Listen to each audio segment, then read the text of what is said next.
Ladies and gentlemen, thank you for standing by and welcome to the Breaking News webinar. At this time, all participants are in a listen-only mode.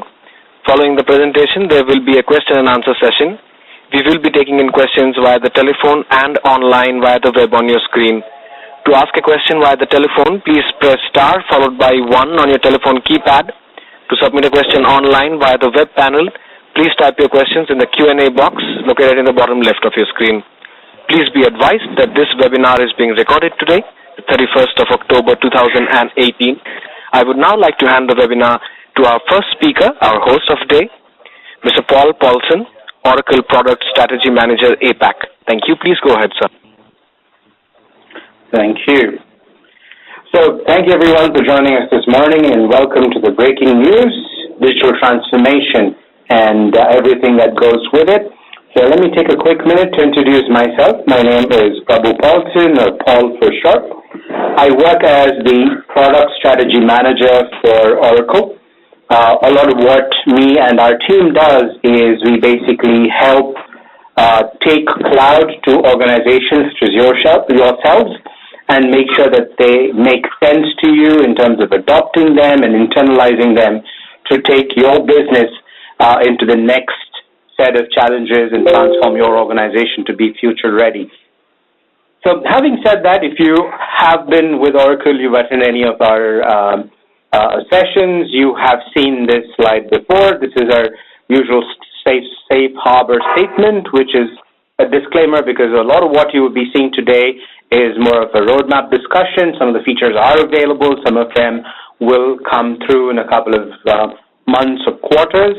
And anything here is more of a guideline, and we will obviously make those changes, so keep that in mind.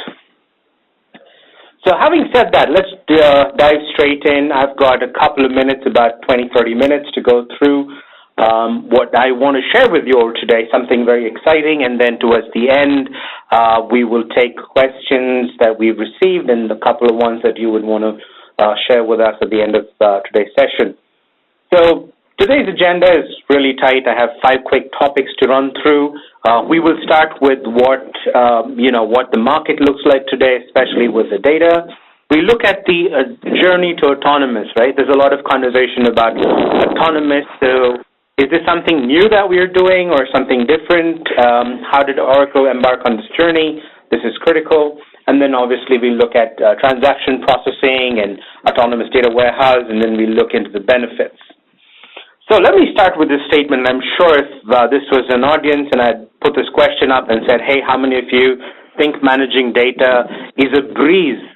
I'm sure just 2 or 3 people will put your hands up. And if I flip the question, I say, how many of you think managing data is tough? I am sure a majority of you would put your hands up saying, yes, there is a real challenge to managing data.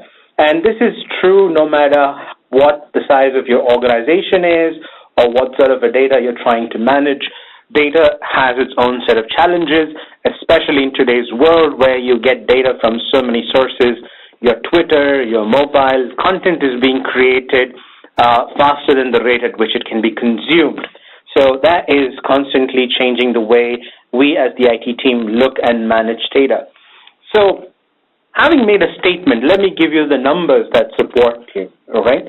So this is a couple of sources that we've taken, a couple of them from IDC, a couple of them from other resources like Baseline Magazine and DB Maestro, many sources you might know of. So let me go through each of these numbers and let me help you translate them and see how they tie up to your challenges. In today's organization, the biggest time-consuming or man-hours spent on database management is 75%. So if I were to translate this into a work week, that means if you have a database and you are an IT manager having 2 or 3 people available to you managing databases, and if you have a 4-member team, 1 person out of that 4-member team on a weekly basis is spending the whole week on just managing your database, right? They're not doing anything to further the the business vision or a new project or a new initiative that you as a team are driving, but they are just taking care of managing the existing database. The next comes, yes, I have a 4-member team. I have one person dedicated 100% on managing my databases, which basically means that I should be running a very smooth ship, right? It's smooth sailing all the way. Not necessarily. We've actually had a look at one particular industry, which is healthcare, where they do have very strict norms of having data uptime because, it's patient records. In the middle of an operation theater, a doctor might want to pull up patient records. Even in those kind of an industry, there was a 91% of unplanned outages, right? Which is scary. This is an industry which knows that they need to have the data up and running at all times, and despite having dedicated time and effort, there was a 91% experiences of unplanned outages. The number of outages, 91% was unplanned. And obviously, like I mentioned, with the innovation of digital and your mobile and your IoT, the data is only going up, right? And this is 10%, and this number is only going to get more and more drastic as we kind of go into the future with more number of devices coming online through IoT receivers, more data coming in. And obviously, more data also means more business, right? It basically says, hey, if I have more data, this is exactly what the Amazons of the world do. They take more data on the way you purchase, and they subscribe, or they give you subscriptions that you might use more often, so driving their revenue. So data is not a bad thing, but how you use data and how quickly you can change that data means there's more money to be made. And also, security becomes a big challenge. The more number of data, growing databases, more number of databases, how do you manage security? So we've seen that 85% of breaches that have occurred have really occurred because the databases and the systems were not up to speed. So basically means if you know someone who's had a database breach, there's a good chance that 5 out of the 5 people, 4 of them could have avoided a data breach just by keeping the systems up to date, which today is a big challenge. Why? Because of the first 1 or 2 reasons, right? They're either busy trying to keep the lights on and managing the database, or trying to keep the lights from going off, which is to prevent unplanned outages. So this is, like the classic, which came first, the egg or the chicken, right? So you're trying to do all of this. Security gets dropped in somewhere that leads to more unplanned outages, that needs to mean more hands on deck trying to keep the lights on. So this is the one big cycle at Oracle we are trying to change. Now, let me take this to an actual business perspective, right? So to how it impacts our lives in the larger ecosystem that we all operate. We all are taking care of infrastructure. We all are comfortable with IT. But bring in the dependence that other teams have on us as people who manage databases and IT infrastructure, be it application, rollouts or upgrades. So simple things like releasing new applications are actually delayed 90% of the times because of updates to databases. Just because there's a new patch or a maintenance roll-up that's being pushed up impacts new applications being rolled up, or the application getting rolled out as such. All these means this, right? It actually increases the time to market for your business. So if you are sitting as a CIO in front of your CFO and a CEO, this is a conversation that you should be able to have with confidence and not say that, hey, IT is slowing down my time to market. Instead, it should be the other way around. Our investments as a company in IT is actually helping us make more money, bring in business momentum and scale up. When you've got the right things up and running without delays to the market, we also need them to scale up. We need them to expand. This If you are in certain part of the Asian subcontinent, if you are in Singapore, it's going to be Diwali. In the Indian subcontinent, again, it's a big festival. So at this time, you really want IT infrastructure to scale up to respond to customer demands and supplies. And the same thing is going to happen in a couple of months from now when it's Christmas and the holiday season kicks in. Now, when you do all this, you don't want to lose out on data security, integrity, and privacy. They are like super critical because what is more important, right? You want to make sure that your customer information is protected.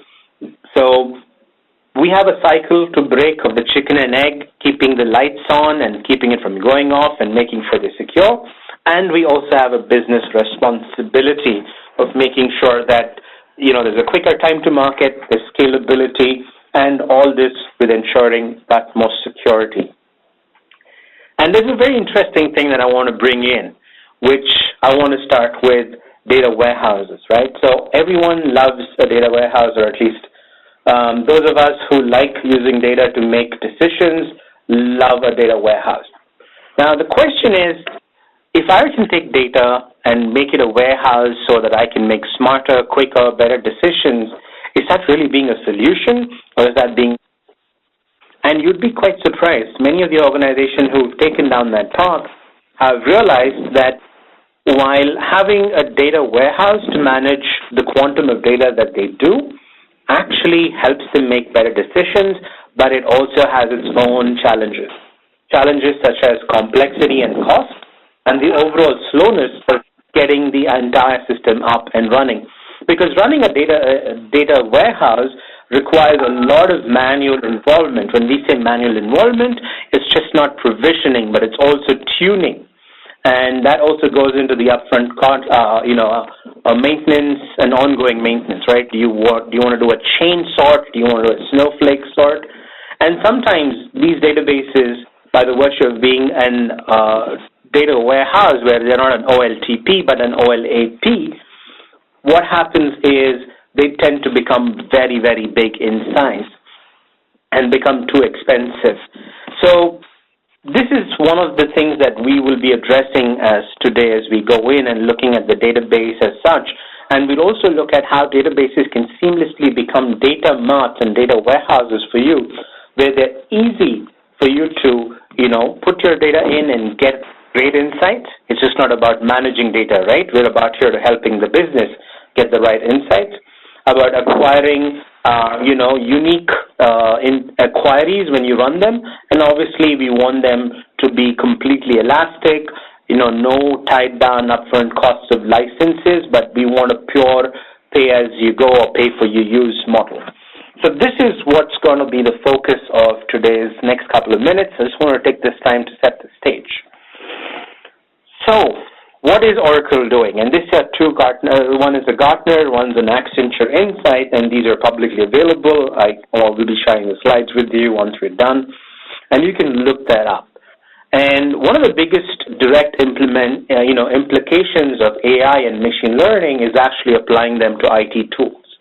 And the database or database management systems is one of the best places for you to apply ML and AI. And this is exactly what Oracle has done, and that has taken us to our autonomous data warehouse, and that's the whole breaking news about.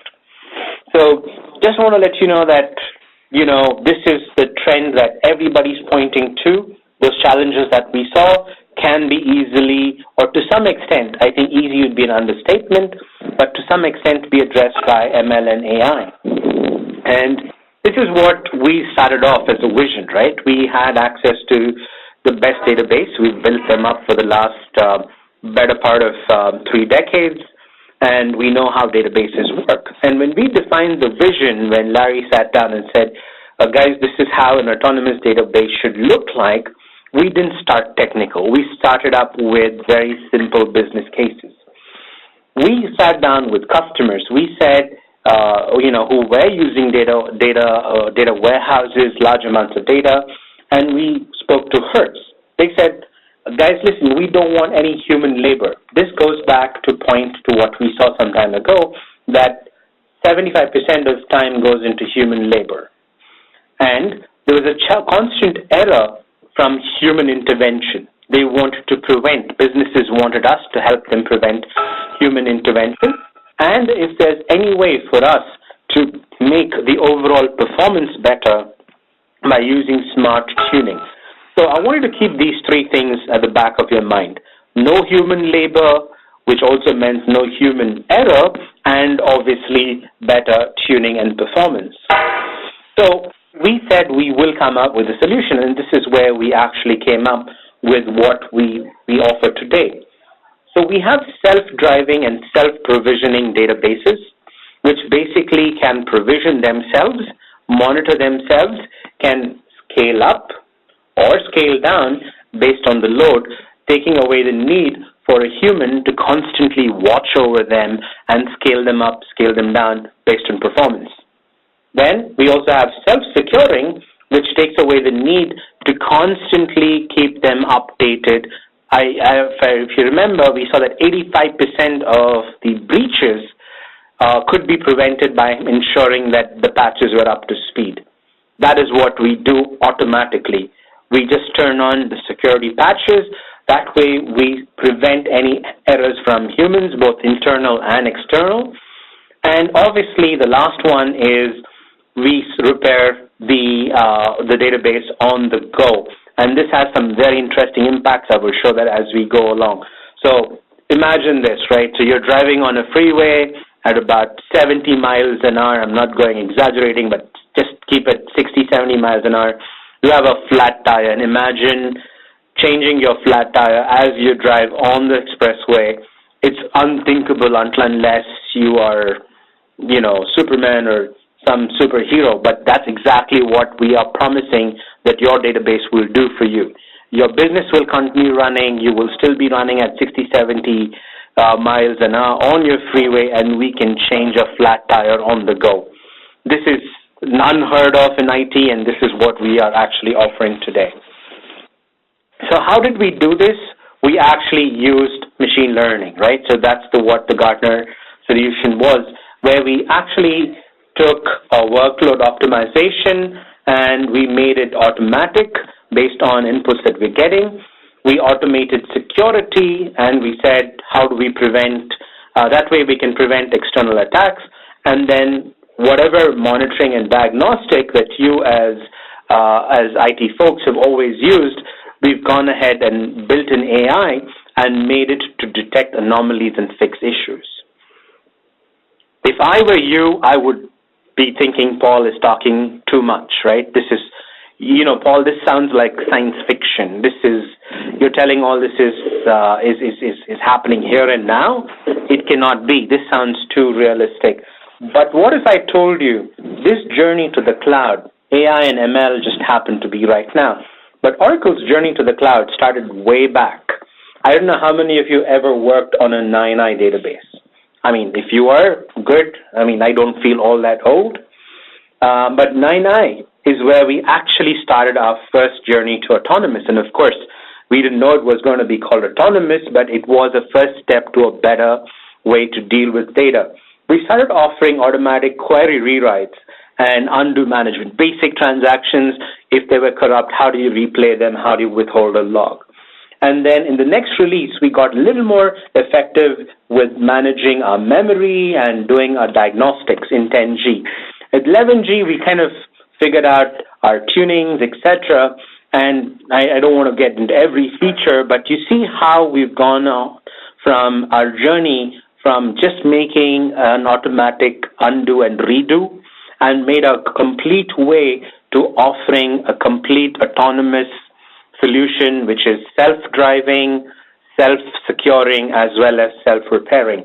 So this just didn't happen overnight. And you, as our customers, the feedback you have given has been the most important thing on us taking this journey to being completely autonomous. So this journey is something we started with you, and this is where it's brought us. So I think a huge shout out goes out to you as our customers for supporting us on this journey.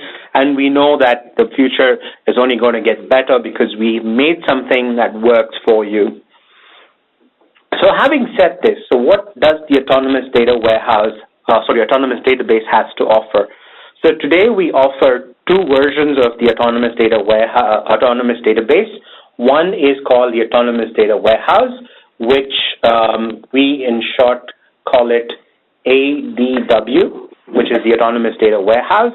This is ideally meant for all analytical workloads, your data marts, your data lakes, again, if you want to use machine learning, etc. The other one is the Autonomous Transaction Processing, which is the ATP, which is meant for actual transactions, reporting, IoT, batch process transactions. And in a sense, this will go back to our database fundamentals, right? So the ADW is more of an OLAP, and the ATP is more of an OTP. And of course, we have a NoSQL Autonomous in the pipeline. You will see that very soon. But these two are up and running, and we have a lot of customers who are on this platform, and we'll be happy to walk you through the several use cases they've used. But this is where I wanted to end this particular conversation of saying, what does autonomous mean to Oracle? What was our vision? And how did we embark on this? It's not an accident. It was not a eureka moment, but it was a journey we started way back in 9i. So the next question is, how does it impact you, right? So, Paul, very nice. I know you've done all of these things with AI and ML. I know that we can do a lot of new things, but how does that actually help me as an organization? And that is exactly what I'm here to talk about for the next few minutes. So the first thing is, we will get into more specifics, but the first thing is we talk about how we can lower costs. So with the autonomous database and data warehouse and ATP, I'll just call it the autonomous database for a moment, but it cuts across both ATP as well as ADW, is it reduces cost. If you remember the first slide we saw, you spend 75% of the time trying to keep the lights on. So we take away that effort, so saving you a direct cost of 80%. The second one is we reduce the risk. The second challenge that we saw is 91% of the times when the lights went out, we didn't know why they went out. We reduce that risk. And then, obviously, we give you more time to innovate and accelerate because data production has increased drastically. It's 10% more than what it was a couple of years ago. It's only going to become more. So we are in the process of taking that data, giving you better insights to ensure that you are taking the right inputs from analysis to make sure that you get value from the data that's getting created by your customers and by your teams. So getting a little more technical, let me get to these. There are 8 points. I'll touch upon all the 8, but all the information is there, but I'll hover a little bit upon a couple of more detailed points. So the next question that many people would ask me by this time is, yes, Paul, you talk about the database being 80%, saving me 80%, being more safer and helping me more autonomous, more insights of my data. How much more expensive is this? Do I need to give another $1 million PO to Oracle to get this going? The answer is no. I wish it was $1 million PO. All of us would have been happy, but sorry to disappoint a couple of the Oracle folks on the call. You don't need the $1 million to get this running. This is a true pay-as-you-go. So you only pay Oracle for what you use. So this is how we have adopted as a company the cloud, right? We came in a little late, but we understood the benefits of the cloud, and we're passing those benefits to you as end users. If you use Autonomous Data Warehouse for 5 hours in a day, you just pay for 5 hours of usage. If you're using transaction processing for doing a batch process 4 times a day for 30 minutes, you pay Oracle just for 2 hours of batch processing. Or you want it running 24/7, we are fine with that as well. And the best part is it is 100% compatible with all your Oracle applications, your tools that you have today. Any of the options, Active Data Guard, DAG tuning, whatever you have made an investment with Oracle continues to work with the new version of the Oracle database. And then, of course, we give you a lot of options to go ahead We do promise a 4.9 availability and 99.995% uptime, which literally translates 2.5 minutes per month. So not 2 to 5, but 2.5 minutes of downtime every month. So this is what we are promising. And of course, we have disaster recovery built in. We have zero data loss backup applications built in, and all of these are available to you in addition to the autonomous self-repairing options that you have. And of course, those of you who have been with Oracle know about our ZFS story, one of the first true flash-based storage devices to be out in the market back a decade ago. We still leverage those investments on engineering of having flash over disk, giving you the best throughput. All of this with enterprise-grade security, with constant optimization from understanding how your data is being loaded and accessed. And then, of course, we look at error-free human,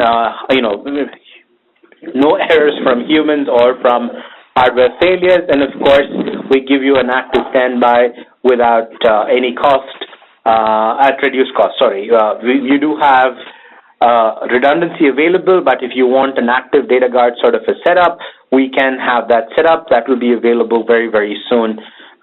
We do have a beta running for it, and it will be available. It was actually announced in the Oracle Open World. I'll cover a little bit about that going forward. So I know I've spoken a lot. I'm going to quickly go through a couple of more benefits, and then we'll wind up. So going into the OTP, the Oracle Autonomous Transaction Processing, what are your use cases? We support your core business operation. We can support mixed workloads such as transaction, analytics reporting, and obviously we can support your application development. Now coming to the OLAP version, or what we call the ADW, we can do a complete data warehouse or a data mart based on your requirements.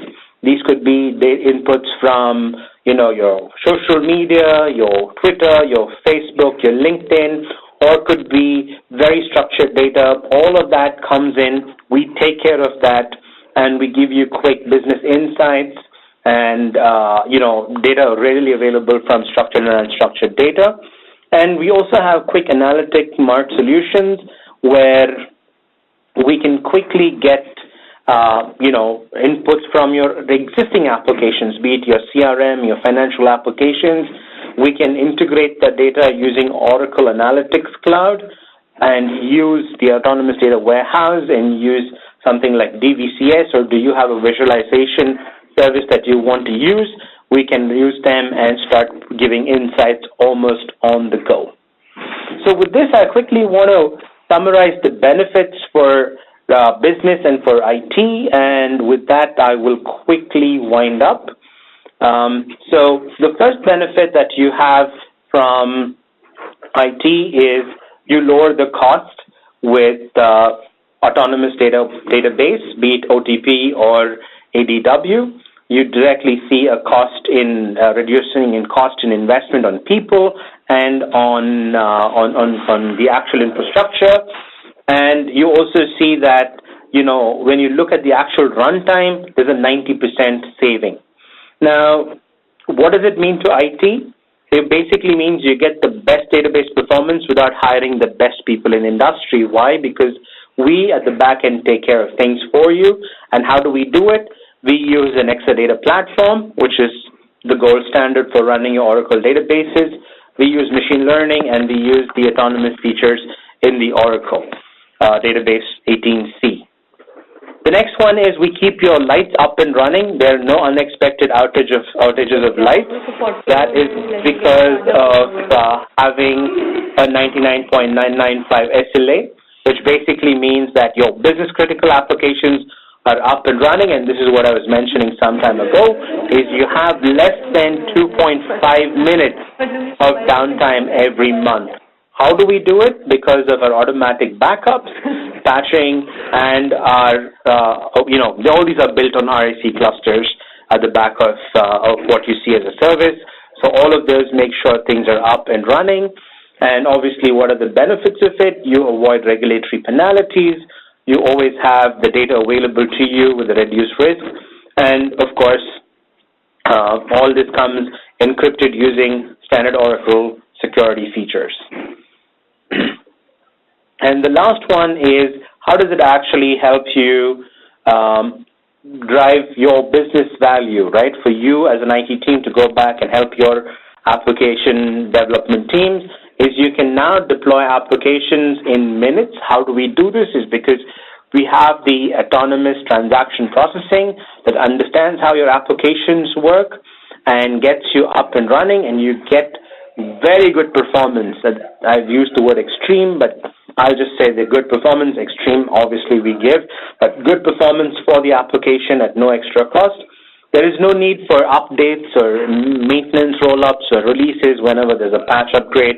The database itself takes care of it. It understands how it goes. How do we do it? We do it because we have our patches up and running at all time. The tuning settings are all set to autonomous. And, of course, when there are diagnosed errors, it goes back, it understands what it needs to do, and it fixes it on the go. So with that, coming back to the challenges, these are some real customers. I'll share the deck, so these links will be available in the deck for you, where we have done the initial tests of how Autonomous Database was able to help companies save money and effort and avoid human intervention, and because of human errors or because of machine, is we've helped companies see value. We had another one from CERN, which is a research entity. We actually helped them reduce their storage by 10% because they were, the CERN does the Hadron Collider, the atomic particle accelerator, so they generate tons of data in real time from the Hadron Collider, particle collider. So we basically use that data on Oracle Cloud and make sure that we are analyzing all the data. We've reduced the dependencies on DBA for errors and human intervention. And, of course, all of this is made available faster with less than 2 minutes to provision a database. So next question is, how does this compare to other cloud services? So since I spoke about all cloud services, I'll just give you a quick reference, right? So there's more of these benchmarks available. We can share them with you. Just give us a call. We'll work you through all the different advantages. So you can clearly see when compared to AWS Aurora, the Oracle ATP does 12 times much more than what an AWS Aurora would do for you in terms of the actual transactions, for just transactions. And you do this with mixed. Of course, we take a small drop, but hey, you know what? When you do the same thing on AWS, you see the difference. So we actually give you a 100 times faster performance when it comes to mixed workloads. So that's the biggest challenge, right? So when you actually do real-life transactions, they can never be homogeneous. They have to be mixed transactions. And with Oracle, we ensure the Oracle OTP is designed for mixed transactions and gives you the best that you want. And obviously, all of this comes to you with a better SLA of a month. AWS gives you a yearly SLA. We talk about a month because we take our databases seriously and we know that they work. So that way we give you better reliability than what you would get in the market. And the same thing goes for analytics as well, right? So if you are running, the AWS offers Redshift, so we're just using Redshift as a comparison.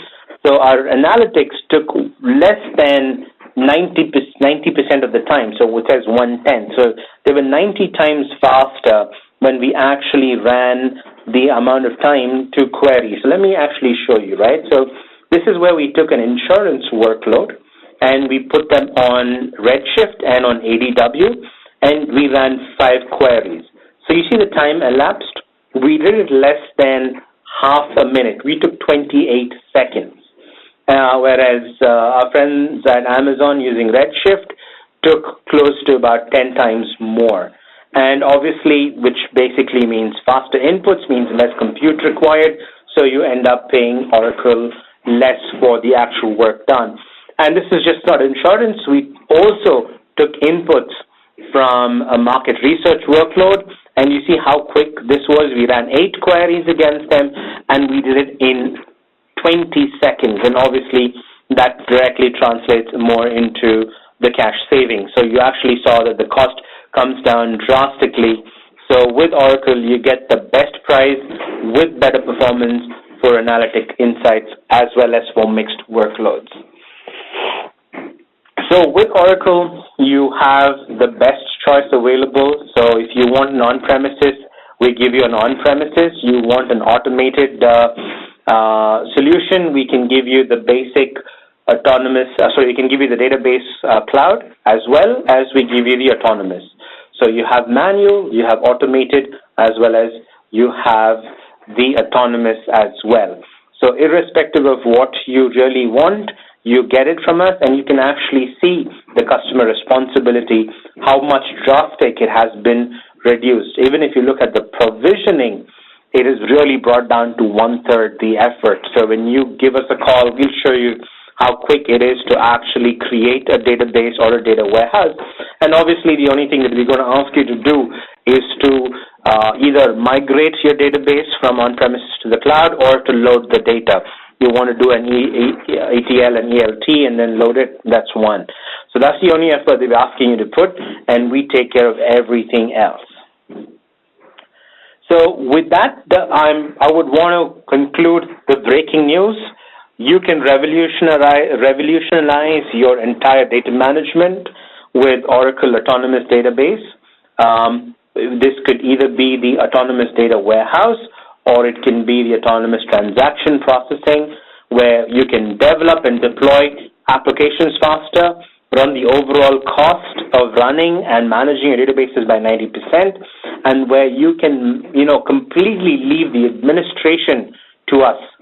And when you do this, we help you to reduce cyber attacks and increase more uptime. So with that, I would like to end and call for the next set of actions. So the next action is I want you to visit our website, which is cloud.oracle.com, right? That's Oracle, and just typing it as O. And you can go sign up for a free trial. So there is a free trial available to you.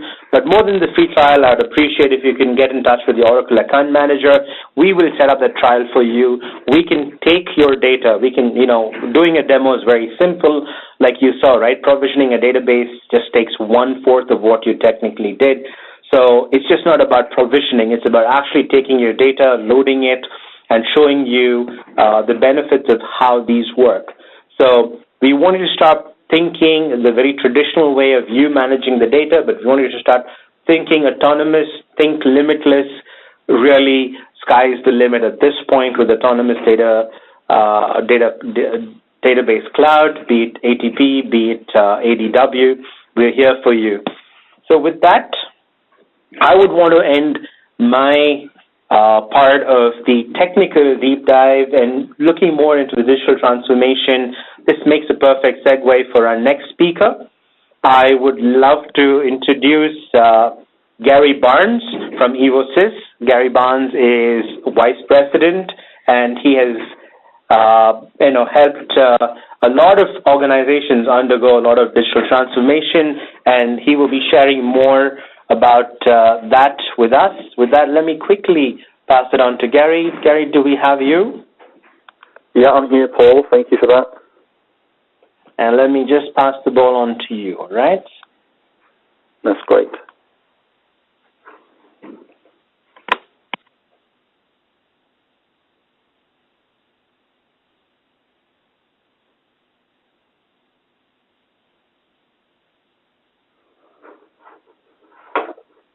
Okay, so just want to check if people can just give me a visual nod if you can see my screen.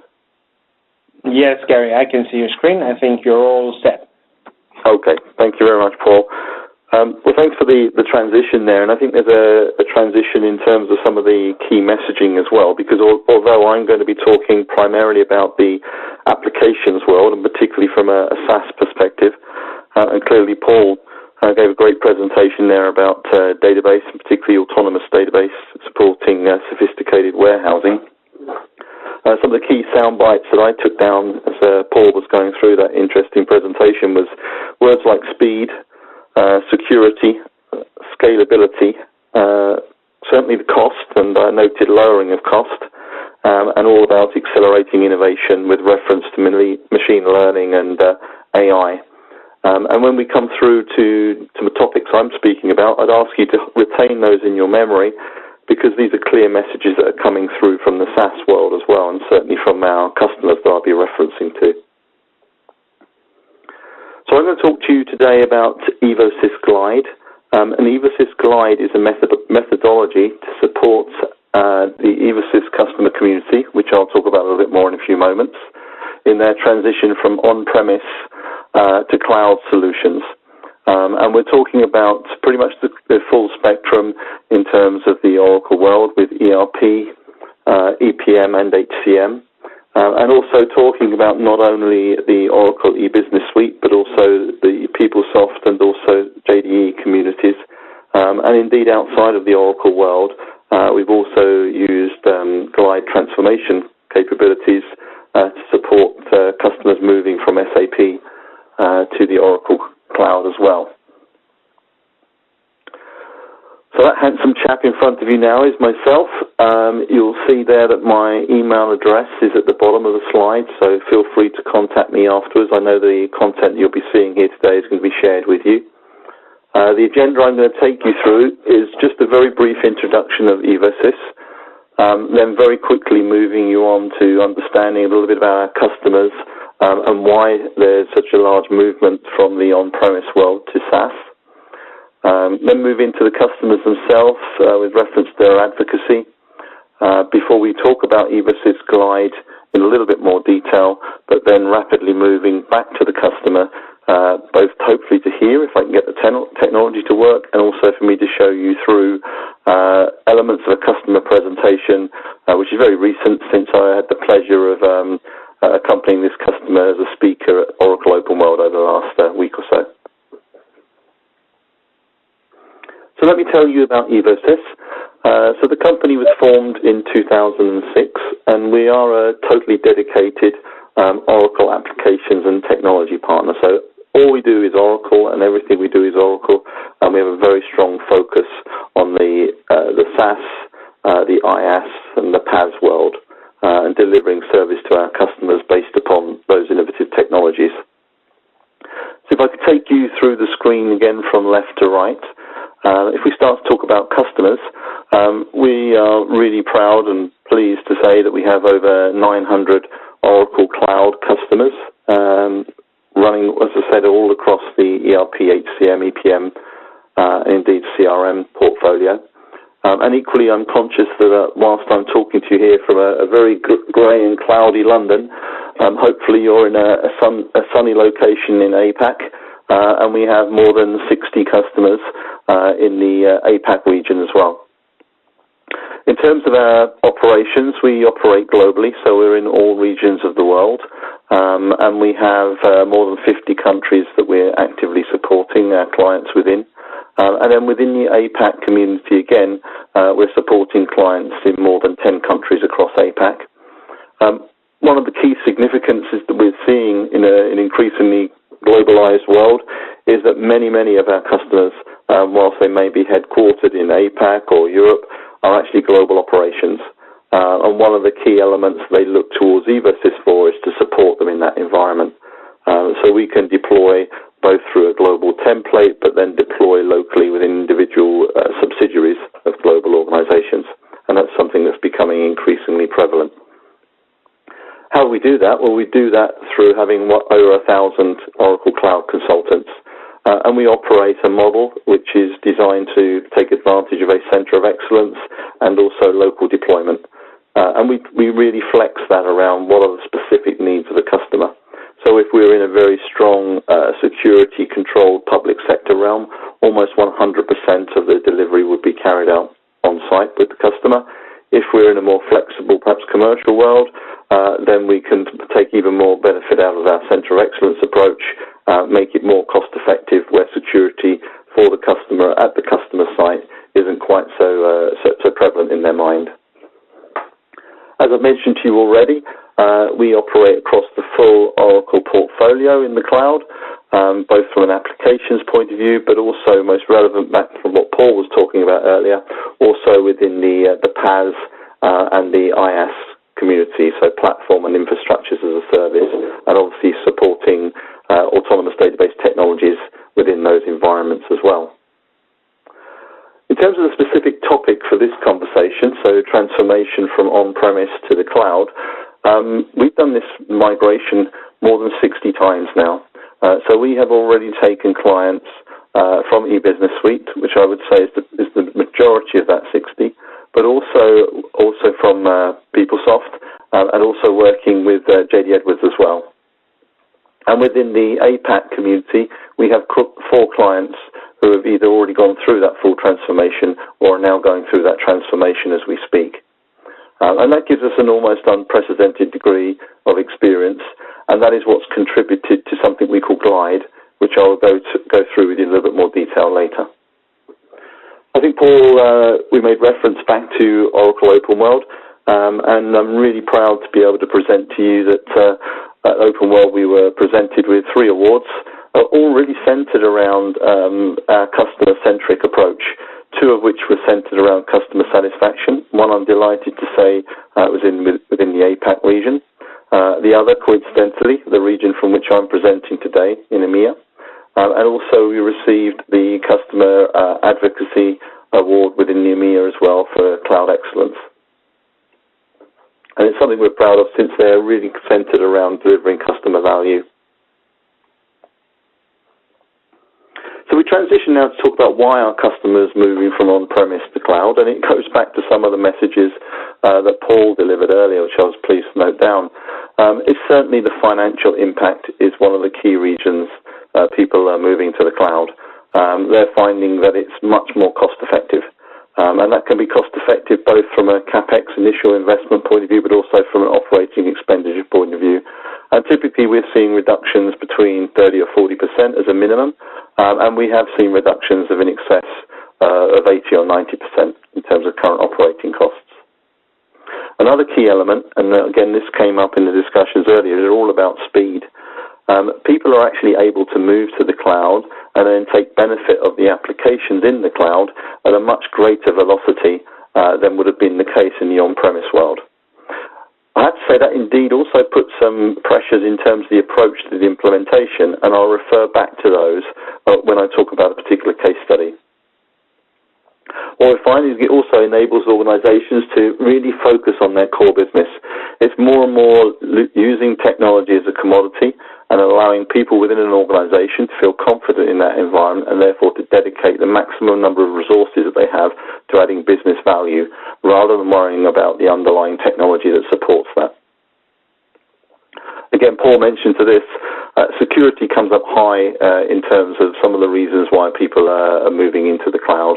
I think there's an increasing concern around data breaches, etc., and people's ability to be able to maintain secure environments themselves.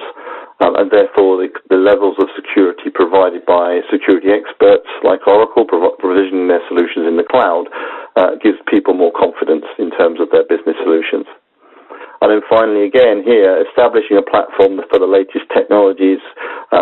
We made reference earlier to IoT, artificial intelligence, blockchain, etc. We're finding, again, the speed at which you can deploy mobile technologies, collaborative technologies within the cloud means that people very quickly transition to working out, okay, so how can I use other technologies in a very innovative way to drive my business forward? And that happens very, very quickly. So I spoke about customer advocacy. Here we have on the right a reference to a number of the logos. All of these customers have gone through the Evosys Glide program, and they've all transitioned from an on-premise world. All of these are in fact in the Oracle on-premise world and transitioned into the Oracle Cloud SaaS world. If we look at the top area, with EEI Construction, Yoma, KU Children's, and Salvation Army. The 4 referenced there are all from the APAC region. And we'll have a little bit of a closer look at KU Children's Services at the moment. There's lots of discussions around the cloud. Is it just a migration? Is it a transformation? Well, my answer to that is it can be both, or it can be either or. And I've got 3 examples here, all of which there are videos available online via YouTube that you can review at your leisure, where we start from perhaps a simple ERP customer with KU Children's Services, actually moving their business from on-premise to the cloud in only 12 weeks. That clearly was a fairly simple approach with the minimum amount of change, so the minimum amount of what I guess we would describe as transformation, but also adding very rapid benefits, and we'll hear, hopefully, them talk a little bit why they wanted to move so quickly. Second environment is much more complex. So this one is in the public sector in the UK, and the client that you can see visually here was the speaker that accompanied me to Oracle Open World over the last couple of weeks. And I'll be using Hammond's slides in a little while. I'm going to give you a little bit more detail about London Borough of Lambeth. But here we're in a much more complex environment, both in terms of the breadth of their solutions. So it's ERP, it's EPM, HCM, and this was also payroll. And it was the first time the payroll had been deployed in a UK public sector environment. And in the London Borough of Lambeth, you're also talking about, if you like, politically with a small p, a very complex organisation in terms of its decision management and also the degree and number and complexity of the employees and the structures that they work in within their organisation. And the final example we have here, which I'm not going to go into any detail today, but I'll invite you to reference later if you're in this type of environment, is the added complexity of having a shared service set up, where you may have either internal customers or external customers, and you have to accommodate them in terms of your approach to a system rollout within a cloud context. And that adds a different dynamic in terms of complexity that needs to be managed. So the key message from this slide is whether you're looking for what we might describe as a migration rather than transformation, whether you're in a highly complex, perhaps both from an organizational point of view and also perhaps from the breadth of the solution that you have, or whether you're in a complex organization because you have commercial arrangements with third parties, transitioning through to the cloud with Glide is all fully proven. So I've spoken and referenced Glide a couple of times now. Let me just talk to you a little bit about what it's about, and I'll accelerate through this as you have access to the slides afterwards. But it's these key 5 stages that you see on the screen here. And stages 1 and 2, so assessment of configuration and customizations, insights to build, perhaps unexpected ROI from the transition, can typically either come pre-sale or post-sale. And when we look at the insight, which is about developing business value, it can also flow through to the delivery process itself and the ultimate contract. So we're increasingly now working with customers to identify what business value they should expect to achieve, and then sharing with them that within the commercial constraints to make sure that we as partners, that's the customer and ourselves and Oracle, deliver that business value and reflect that into the commercial terms that we put in a contract. So let's start with assessment and configuration and customizations. One of the big differences between typical on-premise applications and cloud applications is the degree of customization that has taken place within the on-premise world. Those customizations clearly have a cost in terms of maintenance around the complexity of the solution, and it's very important, therefore, that we are able to analyze those customizations and configurations to identify up front to the customer how that will sit within the SaaS world. And the whole objective within the SaaS world is to move towards best practice, modern best practice, and therefore to reduce those customizations and individual configurations to a point where we still are able to deliver the business outcomes that an organization demands. So it's not about reducing capability, it's about taking out complexity and taking best advantage of modern best practice without putting the business itself at any type of risk or putting them in disadvantages. And the tools that we have here are both assessment, so they're both consultancy type skills, but equally they're all about automation as well. So So the next stage is really about how do we drive a project forward in terms of from a business perspective. And that's about establishing business value to support an investment case from the business itself and the subsequent support of the business to drive the resulting implementation through the organization, because everybody's clear about why are we doing this and what value we're looking to deliver as a result of it. And it could be a financial saving, or it could be an improvement in service, or most likely it's going to be a combination of the two. So within Evosys, we have a team that's specialized at providing this type of service by engaging with you as the customer and then evaluating your business and then ultimately exhibiting and agreeing with you the return on investment that we would expect through going through a glide process and going through the transformation from the on-premise world to the cloud. And as I said before, this type of service can be provided either prior to contract or as part of the formation of a contract in order that the contract itself reflects the business value that you're looking to achieve. Next, again, this is really reference to a point again. Are we talking about a migration? Are we talking about a transformation?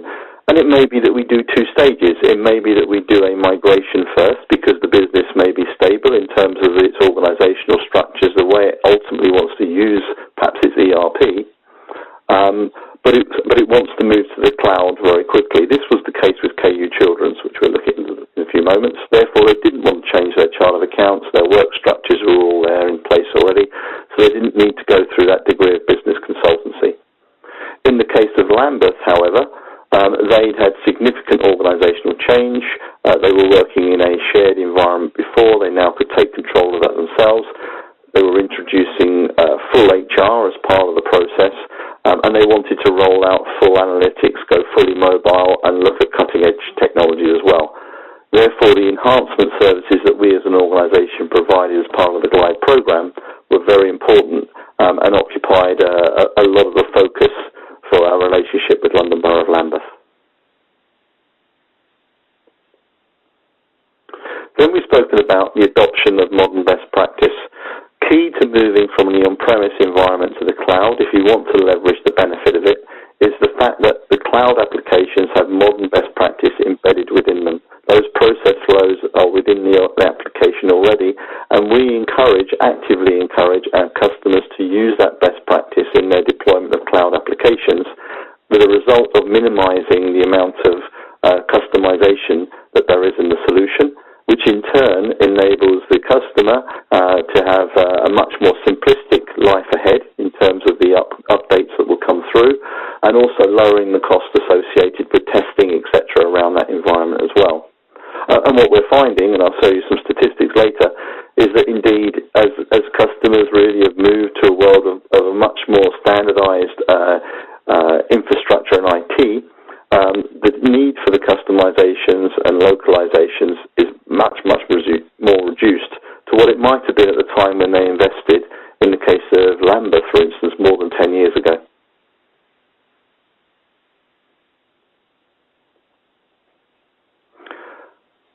Then, of course, there's a world post the customer going live on the systems, and what we're finding then is that some customers, many of which would be self-sufficient, but many others would require looking for longer-term support services, with those support services either being around perhaps helping us manage the application itself, but more likely about delivering future benefits. One of the key benefits of the Oracle SaaS world is the updates are coming through with ever-enhanced functionality.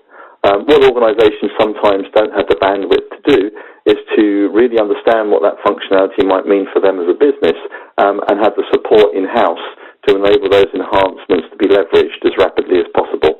And a lot of the post-go-live support services that we provide as Evosys are focused around getting best value out of those future enhancements. Because let's be clear, part of the investment that you make as a customer is in the future. So therefore you want to take advantage of that as it comes through and as it is most meaningful to your business. And finally, as you go through the whole Glide program, we provide online project tracker so that you as a customer know exactly where you are in that program. Any risks can be identified up front, and of course those subsequent risks can be managed as well. And the sharing of documentation to support the ever really important transitioning services and go live in terms of change management are provisioned through the project tracker and associated services.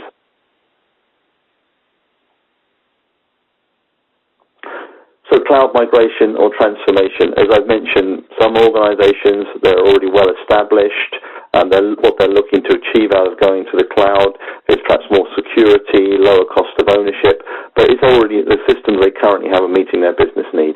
A very simple and rapid migration in the less than 12 weeks time zone, as identified by KU Children's, is really possible.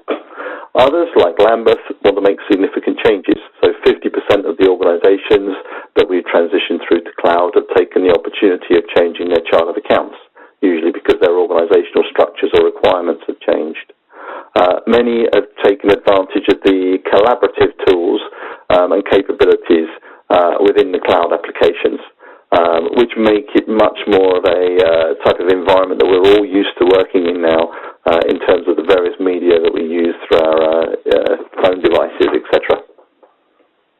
Certainly, just about all of them achieve a significant reduction in customizations, on average around 70% less than would have been on the on-premise world. Many people have taken great advantage through the adopt methodology, and really that filters right back to the reduction in customizations, but also establishing the new cloud environment as a platform for the future as well, in terms of technologies we spoke about before, like artificial intelligence, etc., IoT. 60% of our clients have taken advantage of the automated extraction and data migration services.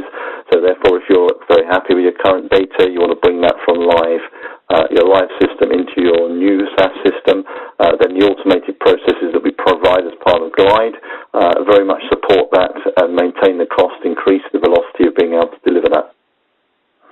And in 85% of those cases, the data that's been going across is both static data and also active and live data as well.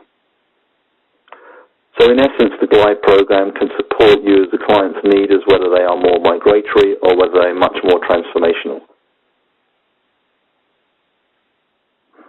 So let's see if we can use the art of technology just to hear from a customer rather than hearing from me. I hope this works for you.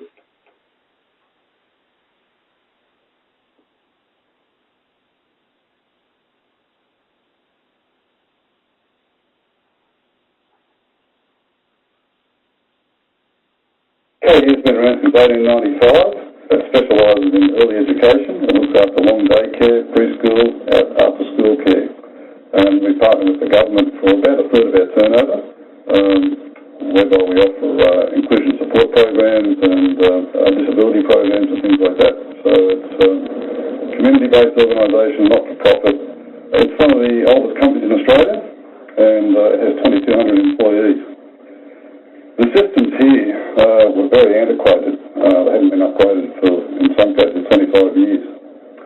And our whole financial platform was on Oracle, on a local server in a room not too far from us here. It was a very expensive system to maintain. So we decided to go to software as a service through the cloud with Oracle Fusion. And that eliminated the risk for us because you had backup and things like that. And it also proved far more cost effective. We decided to migrate in the middle of 2017. The decision was made, we went to the board, got approval for it. It was all done internally with finance and some help with external providers, Evosys in this particular case. And it went very well, I must say, and we achieved year-end without any problems. We've been very happy. We had outages before and very inconvenient times, budgets, things like that, halfway through a year-end in one particular case. We've had no problems whatsoever. The service has been extremely responsive. Backups aren't an issue. We can sleep at night now. At the time, I've been hunted around for a provider to help us get through this process. Evosys popped up. They've done it 48 times before. We've reference checked them. There were no issues for the 49th, and it went very smoothly. So it was the experience that we wanted.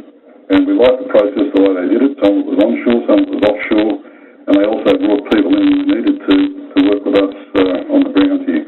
So you know what I was talking about. They had financial background. I think one of my guys is a chartered accountant. So when you're doing a financial conversion, that makes life a lot easier. We decided to go with Evosys for the ongoing support after the experience of the implementation.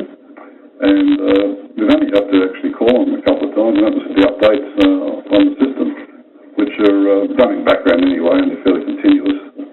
Make sure you get a provider or a service partner that knows what they're doing.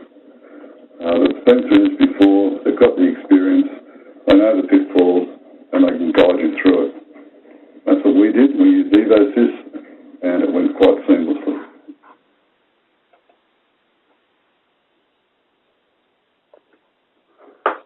Okay, so hopefully that reinforced some of the messages I've been discussing, if you like, in theory, and gave you some views from somebody who's delivered it in practice. A couple of points I noted there was that, interestingly, KU Children talking about being the 49th customer in 2017, and already now we're able to talk about more than 60 customers having gone through the Glide program. So you can really see the velocity of build-up and change in the market, and we'll be delighted to support customers as they go through that process. So if I talk about now London Borough of Lambeth, so as I said, that's an example of a migration. This is much more of a transformation and a comprehensive business transformation as well. Again, there's a video available for this, and when you have the slides or are able to download the slides, you'll be able to access that through the YouTube reference that I put on the bottom of the page here for you. But I was just going to really pull out some slides that Hammond kindly presented at Open World just a week or so ago. So London Borough of Lambeth are a local authority. They provide services such as schools, such as housing, social housing, looking after the pavements on the street, the roads, clearing the waste, etc. I'm sure you all have organisations that do a similar thing. They're one of the 14 London authorities based around the inner London geography. They've got a population of 320,000 people. In terms of their business drivers for change, they were on an on-premise environment, which was provided by a managed service provider. That had its own inherent costs, whether they would be to do with infrastructure, the applications and supporting infrastructure itself, the cost of people supporting them, certainly a lot of spend around customizations with each of the releases that they were having to manage through. They'd had significant cost in implementation, and that was ongoing associated with their customizations. And then they were paying an annual cost to Oracle for the support of the on-premise world. So there's a significant cost structure there, which they wanted to avoid or to actually minimize. But there was also a lot of things they wanted to change in terms of delivering business benefit as well. They're under a lot of cost pressure, let's be clear. I mean, the local government in the UK has had an awful lot of its funding reduced from central government, and therefore it's having to turn more and more to its local businesses and its local communities as its source of funding. Those communities clearly don't want to pay more money unless they're provided with better services. So Lambeth have got this kind of double issue where they've got reduced money from the centre, reduced demand from their customers, and needing to support those through many things, including an innovative approach to technology.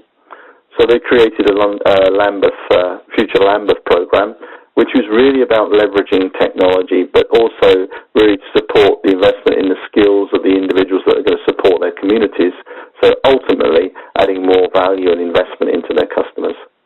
It was a major reorganisation and redesign program. You know, this was a true transformation, and it went right down to the point of rationalising their accommodation.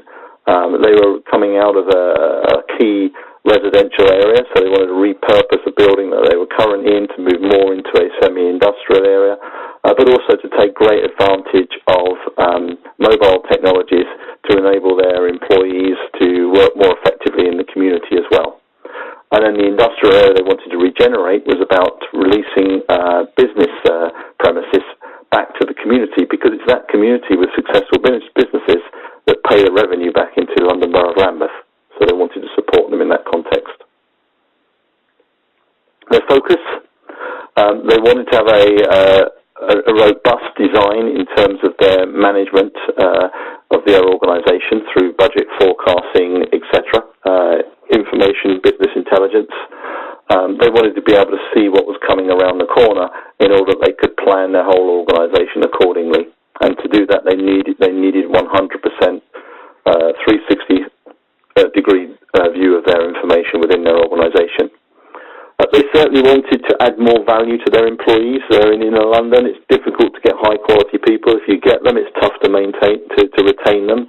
Therefore, they wanted to create a working environment that would be increasingly attractive for the very best employees to work within. Clearly, they need to pay their suppliers. The services that they provide are often subcontracted. If they don't manage those effectively and pay those suppliers effectively, then the services that get delivered to their community would very quickly degenerate. They wanted to be able to manage their accounting both on a capital and also on a revenue type basis, and they wanted to devolve responsibility increasingly through to their budget holders. They needed greater integration with their partners, whether those partners be citizens or suppliers. They wanted seamless processes of transactions. They wanted as much automation in the system as possible. They wanted to go fully mobile working. They actually removed the landlines from their offices. Everybody was on a mobile device. All of the applications they deployed needed to be fully mobile enabled because they expected their workers not to be sitting at desks but to either be out in the community or making best use of their time by working remotely. And ultimately they wanted to reduce the system cost and maintenance and increase security at the same time. To do this, they needed to have a full organizational approach to their project. And this is where the key message is here. We'll talk about this full transformation happening in Lambeth. It happened in under 11 months. Still seems like a long time, but if you think about the journey they went through, a very, very short time compared to what that would have taken in the on-premise world.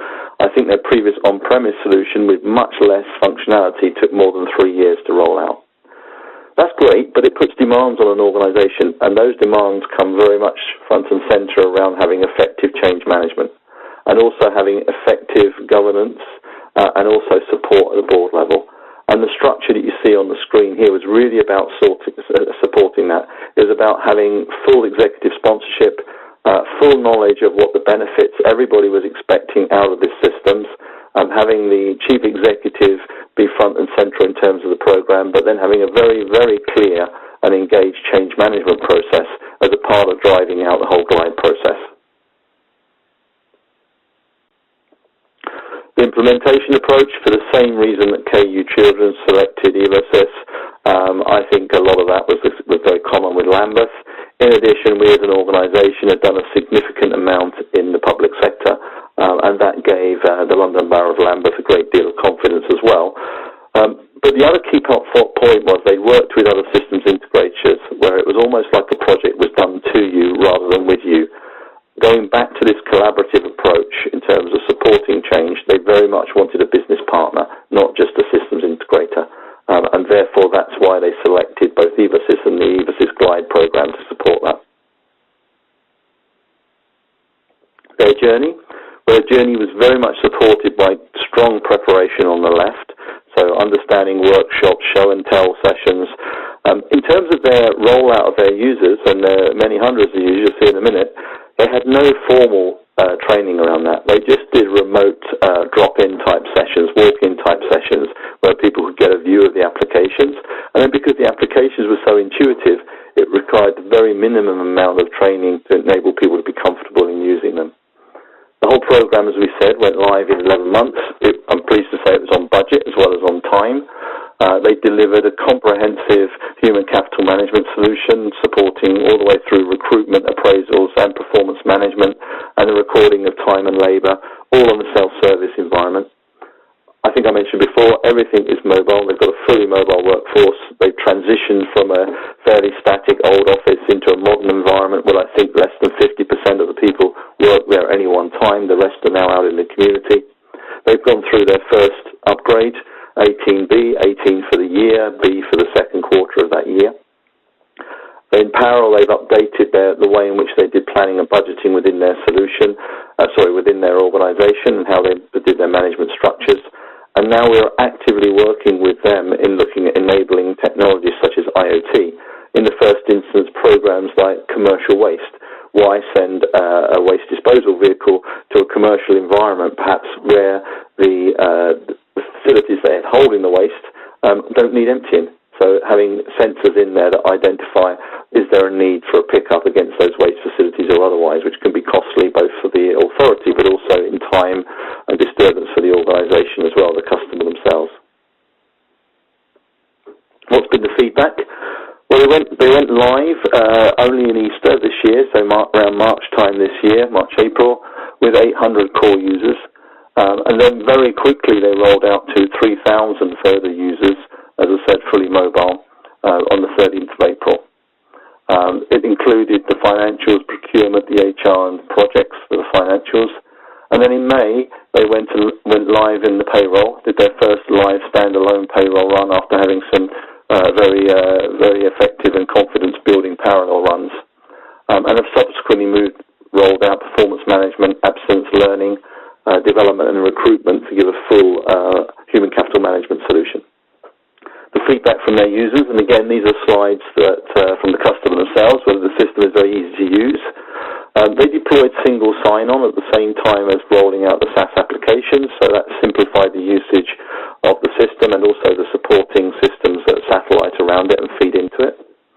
They deployed a comprehensive set of management dashboards to improve the management of their organisation itself, and they've had great feedback in terms of the accessibility of the solution through mobile devices.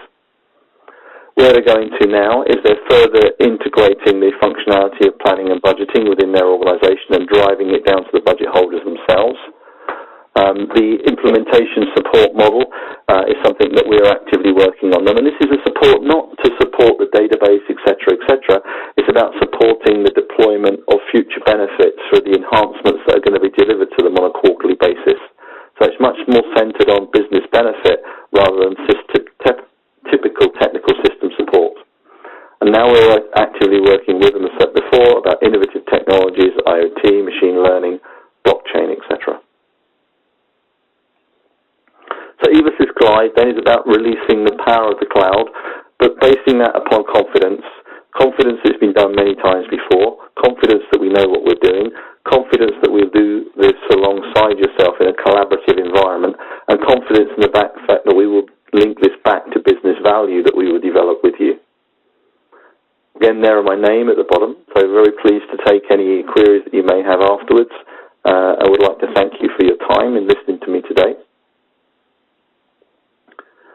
And as we close out this phase of the breaking news, I'd like to also say that we're now going to switch over to a Q&A session, following which you'll be invited to do a digital transformation survey. So I very much hope you enjoyed this session, and I very much look forward to hearing from you soon. Thank you. Ladies and gentlemen, we will now begin the question and answer session. If you wish to ask a question, please press *1 on your telephone keypad and wait for your name to be announced. If you wish to cancel your request, you can press the # or # key. To submit a question online via the web panel, please type your questions in the Q&A box located in the bottom right of your screen. And Tim, can you give me the presenter rights, please? Back again. Paul here.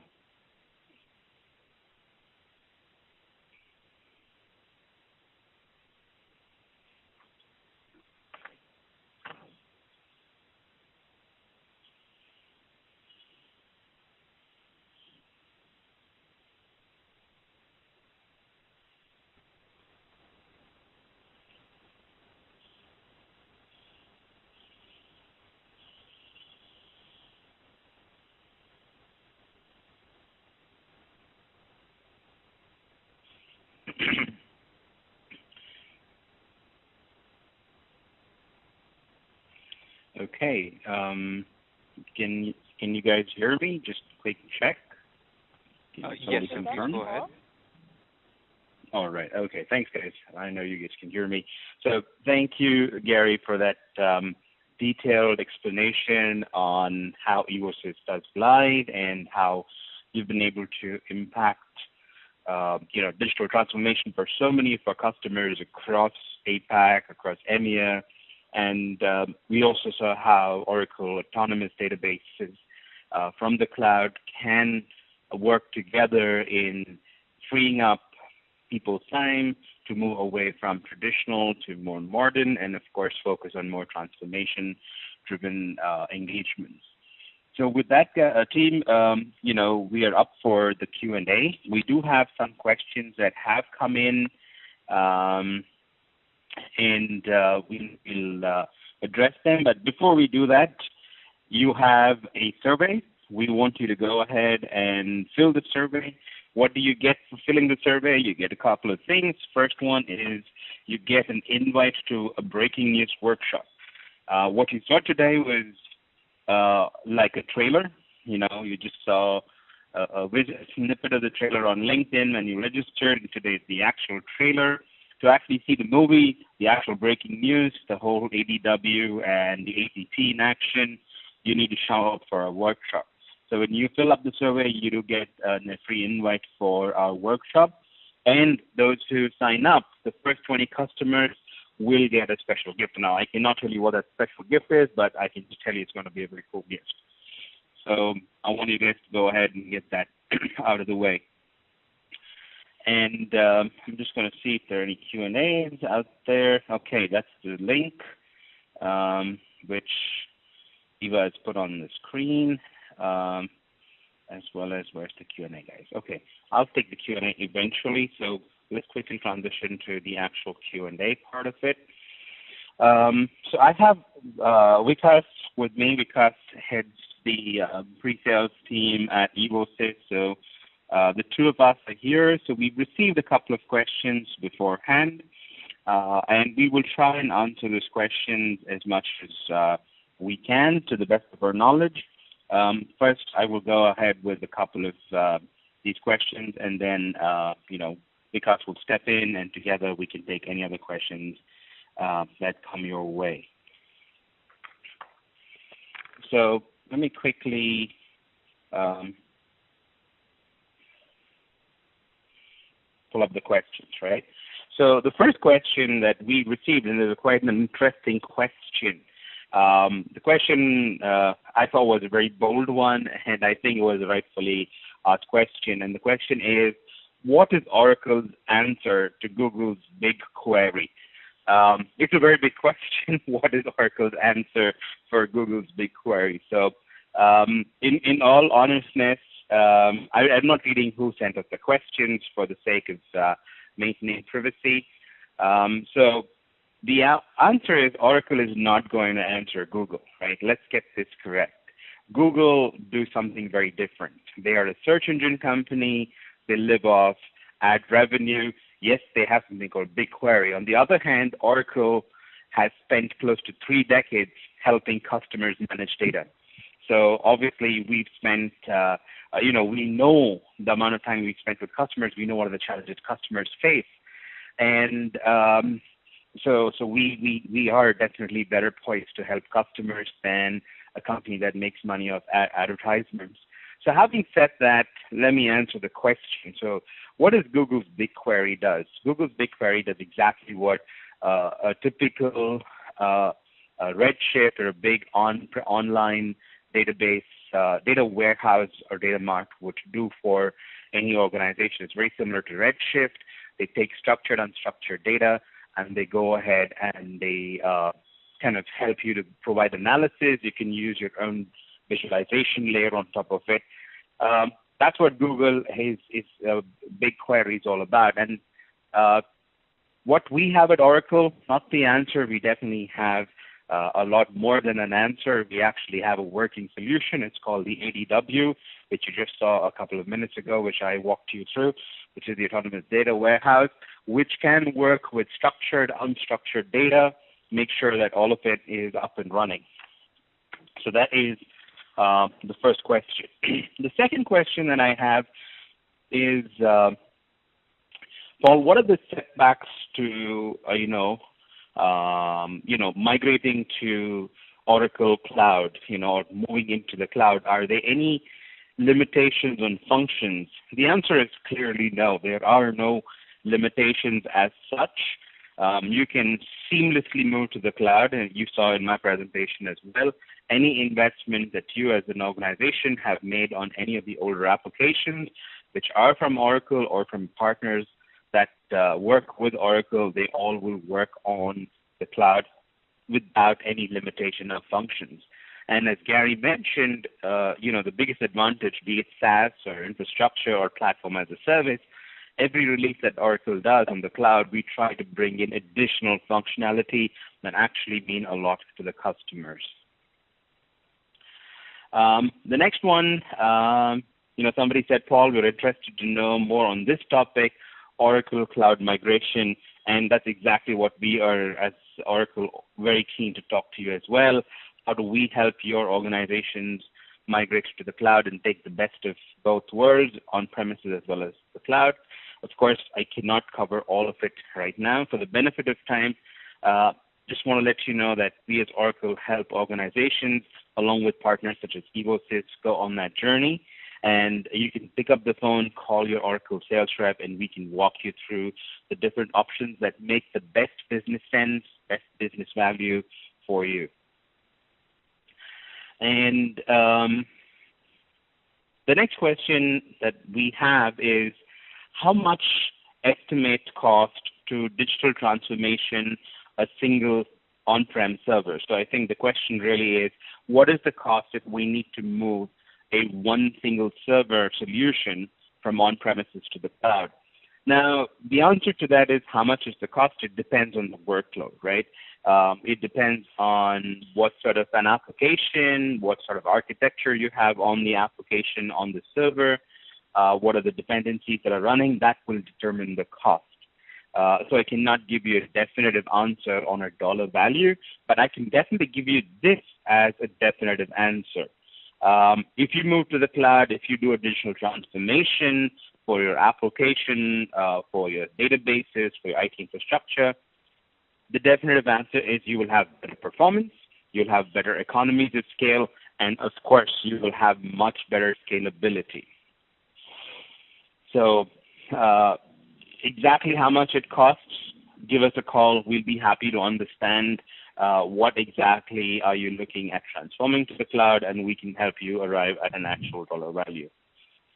The next thing is, how the cloud could diversely affect cost and efficiency of a particular system. So how does cloud affect the efficiency of a particular system? It brings in 4 things, and I wanted to remember these 4 things. And this is true for any cloud, especially for Oracle Cloud as well. So when you move an application or a particular system or database system or an application to the cloud, you get better scalability, right? So your performance is not compromised. You can be elastic, so you can go up and down based on your business requirements. The third thing is you are on up-to-date always. So when you move to the cloud, especially on a platform as a service or software as a service, you're always up to speed on the latest and greatest solutions.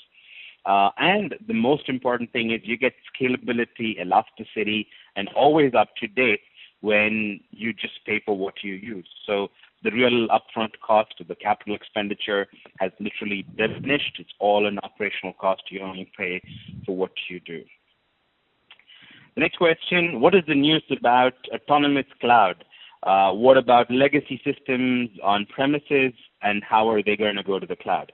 Well, the breaking news about autonomous cloud you just heard. We have the first autonomous database, which is available both as ATP for transactions and ADW for analytics. Now, about the legacy systems, this is our promise. So Larry made this promise 2 years ago at Open World, saying, hey, if you made an investment in Oracle, we will continue to support it at least for the next 10 years. This was 2 years ago. So if you've got on-premises solutions, we still will support it. And if you need them to move to the cloud, you have 2 options. You can either move them as infrastructure as a service, where we will lift and shift your workload from on-premises to the cloud. And then, of course, the other option is we can move them to a SaaS offering, just the way Gary walked us through. I have one more question, and then because I will turn it over to you, and then we can take up any any live questions coming in to us. the last question that I have, which we received prior, was does ADW and ATT integrate well with big data? Absolutely. In fact, when we designed ATP and ADW, or the Autonomous Data Warehouse, we did keep big data in mind. We did understand that for the database to be future-proof and to be limitless, it had to work with structured and unstructured data that was coming in from different parts of the organization, be it structured, unstructured. So it seamlessly works very well with all our data. So having said that, any more questions that are coming in, we will take them live. Vikas, do you want to answer a couple of questions that you have, my friend? Thank you, Paul. So I see we have quite good number of questions flowing through. I'll take few of them considering the timeline which we have, and we'll revert back via email the open questions if any. And all the stakeholders can connect to evosysglobal.com/glide for all the latest info. To start with, the question number 1, which I force is very interesting. How can we embrace the industry flavor while moving to cloud from existing on-premises application? In our example, it's hospitality. So I would say this is the need of the day, and these are the questions which we are hearing from our customers too. So as a part of our value-based delivery approach, what we have done is we have designed and developed vertical solutions which covers the complete business lifecycle as a process within SaaS, and also have vertical specific extension wherever there are a business gaps or a product gap, which is built on platform as a service. This not only allows customers just to move to the cloud, but also enable business benefits while embracing the best practices globally. Trust this answers the question for it. The second question which I'm getting is about the timeline. How much time does it take to move to cloud from on-premises application?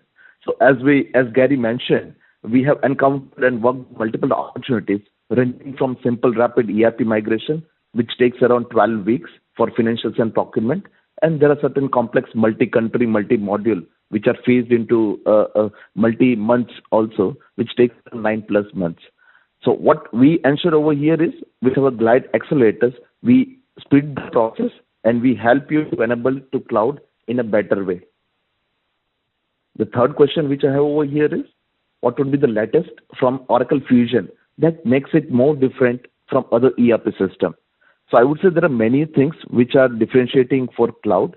Few of them which I would like to highlight is, it enables organization to embrace cutting-edge solution like AI, chatbot, IoT in much easier way than on-premises application or a traditional ERP application. When we talk about the upgrades, it is quarterly or 6 monthly periodic upgrades. So you need not to wait for years to do the upgrade of your system, and it is automatically done by Oracle. So it's swifter than before. And the main and important, I guess, the world is moving from capital expenditure to operational expenditure. So it is all on the subscription basis, not onto the licensing basis. The major component when we talk about the technical part from moving on-premises to application, and each and every IT manager probably may agree with me, is the question which is the next one. What will happen to my customizations, which is RISE components? So what we have done over here is, as far as Glide assessment and Glide program is concerned, our assessment tool can classify this RISE component into 3 categories. Easy to move, requires minor development, requires complete redevelopment. Along with the consulting, what we do is we check the business need and put forward a proposition of its fitment, primarily with the standard out-of-the-box feature, which is our baseline idea to put it. If not, then we put forward as a redevelopment scope. So this is how we try to put forward the customization and make sure that requirements which are there from the business are available into the new system. The last question which I would like to take one is, so what suggestion as a first step to move to the cloud? So as a next step, what I would suggest to do is to connect with us and have quick words with regards to the system assessment. So this is the first step where we analyze your system, have a quick words with regards to your target model, and help you to understand how cloud ready are you. So this is what we are putting it exclusively for the Oracle Business Suite at this point of time. We are running a promotional offer for the free assessment. So we would happy to see you again. Thanks, Paul. These are the questions which I foresee at this point of time. Thank you, Vikas.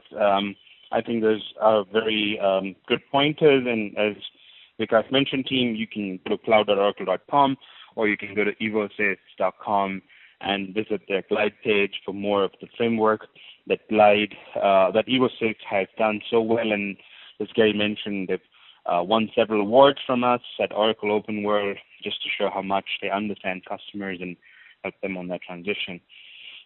With that, I think we are willing to take any questions that the audience wants to go. As we were instructed, you could just press *1, is that correct? Or to go on or to ask your questions? Once again, ladies and gentlemen, it is *1 to ask a question.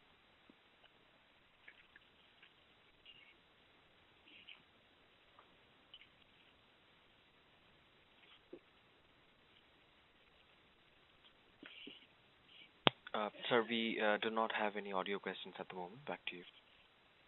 All right. Thank you so much, team. And thank you so much for taking your time this morning to join us at Oracle and Evosys for breaking news, digital transformation. Quick reminder, fill up the survey, and we will see all of you at the breaking news workshop. Like I said, what we saw is the trailer. The workshop really talks about a hands-on journey to the cloud through and offer digital transformation through autonomous databases, be it ATP, be it ADW. You can sign up for the survey. You will get a free invite to the workshop, and those 21st customers will walk away with a special, very cool surprise gift. So thank you so much, and with that, I would like to end our webcast. Thank you, sir.